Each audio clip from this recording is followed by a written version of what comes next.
In any case, it's best to cover them up with sand.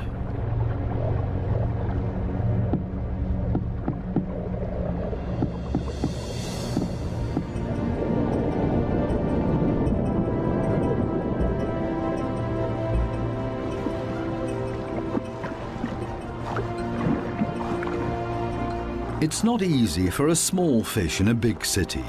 There's always somebody with bad intentions, and you have to be extra careful not to get swallowed, like these moon wrasses, for example. So it's always safer for the smallest among the reef inhabitants to show up in schools. It's difficult to keep an eye out for only one little fish, and as a result the predator often grabs blindly at nothing and comes up empty.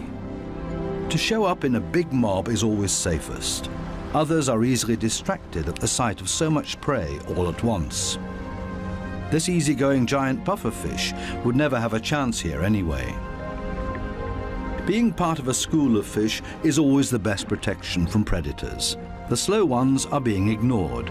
No danger here.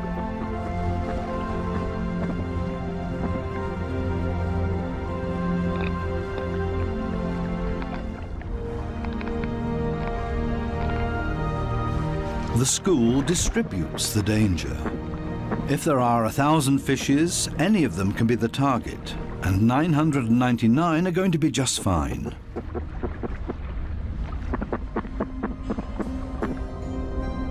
But what about loners, or those that live as a couple?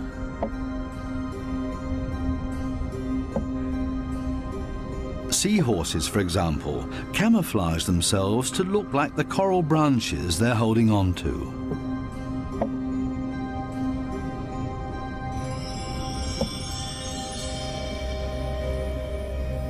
Even more difficult to see, where is the animal here?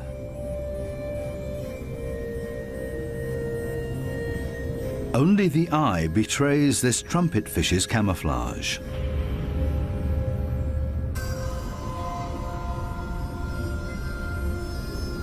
They do everything to not look like themselves, ornate ghost pipefishes. They're inseparable, a couple. The female is already carrying eggs in her extended belly. Before long, the male will fertilize her eggs.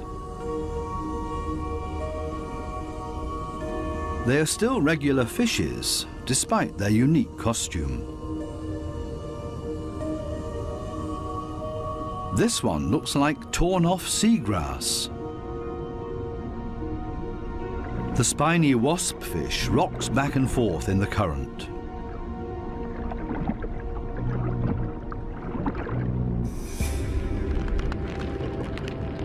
Not a monster, but ingenious camouflage. A spider crab that's decorated its head with a sponge. This will deter any predator.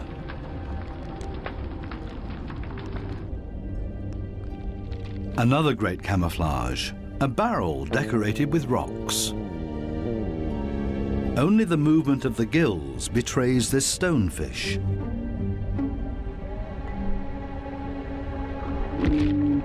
Even a smack with a fin doesn't bother him. The fish knows it will not hurt him. It only shoves him a little further to the side.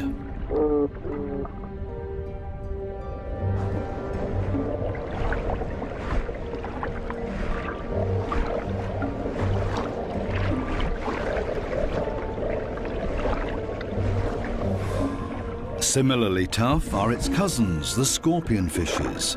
They lie there as if dead, especially when others around them freak out. And even when moray eels fight with lionfishes for food.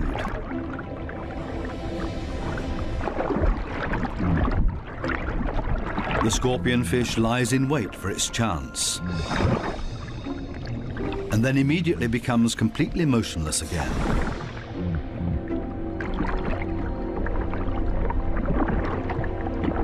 The only difference is that it raises its dorsal fins with the poisonous barbs inside, is completely still but now also armed.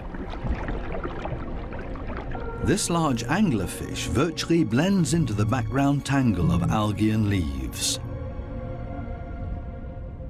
Right now, the anglerfish is on high alert. It ejects a large cloud in order to throw off predators. It's not the time to feed or catch anything. Its angling rod is lying flat on the fish's back. The white tip at the end of the rod is used to lure prey. The anglerfish feels threatened by something. Finally, it gives up its camouflage and moves further over, using its fins to float. As soon as the fish retracts the fins, it sinks to the ocean floor.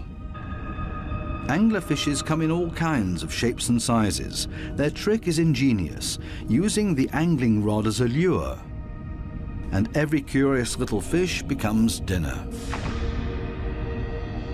Many animals, including ocean inhabitants, communicate with a mixture of sounds and behavior. Everybody has to look out for their own survival in this metropolis of ocean inhabitants. But it seems maybe not quite everybody does it by themselves. The partner goby has come to an agreement with two pistol shrimps. The goby keeps an eye on things while the shrimps keep maintaining their hole. Larger rocks at the entrance are ideal for securing it.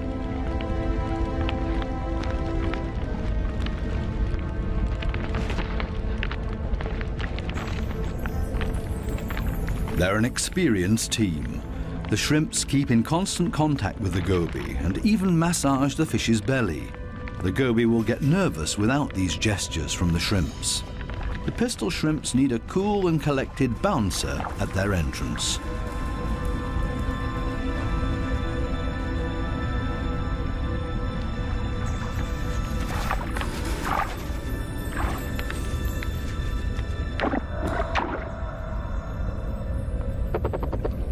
Teamwork. This is where the anemones settle with their poisonous tentacles. Whoever gets caught by those will pay for it dearly or lose their life.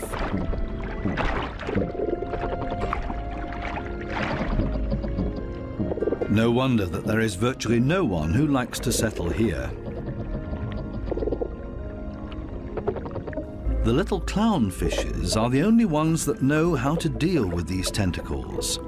They cover themselves with the slime of the anemone's tentacles and are protected from the poison. The clowns are safe in here and in return will protect their anemone as well as they can. This seems like a sensible deal. But on occasion, the anemone will pull the tentacles inside its column-shaped body, which means the clownfish's home is gone. When this happens, they panic and look for another anemone that they can hide in for the time being. Unfortunately, this one is already occupied, and the next one as well, and this means having to fight its current owner. There's much to lose for the clowns. Without the anemone, they can't procreate. The clownfishes attach their eggs to the bottom of the column-shaped foot of their anemone, hidden behind the poisonous tentacles.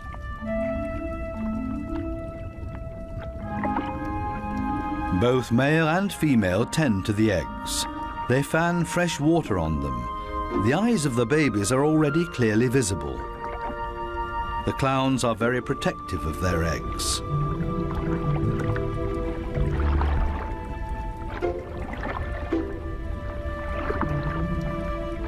It takes the two of them to protect their offspring, and only in conjunction with the anemone. Everybody in the reef has to take special care of their young. If they don't, it means their species will simply die out. So it's not surprising that everybody gives it their best effort.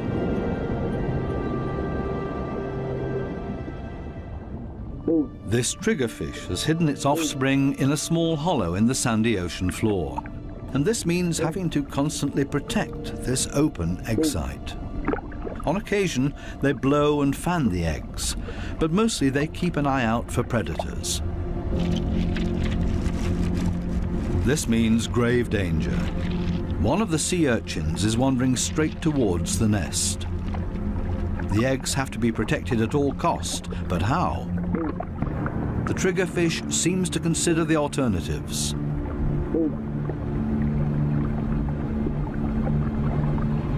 But then it blows and then rams the sea urchin. Again and again until it breaks, the sea urchin's guts spill out into the open. A few more hits for good measure. The danger has been averted. Everything else is easy.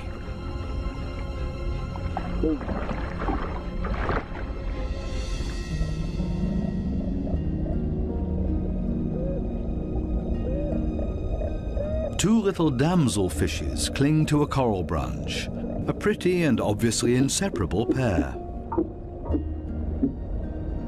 They appear to have something important to do. And there it is. The female has been laying eggs and glued them to a coral branch.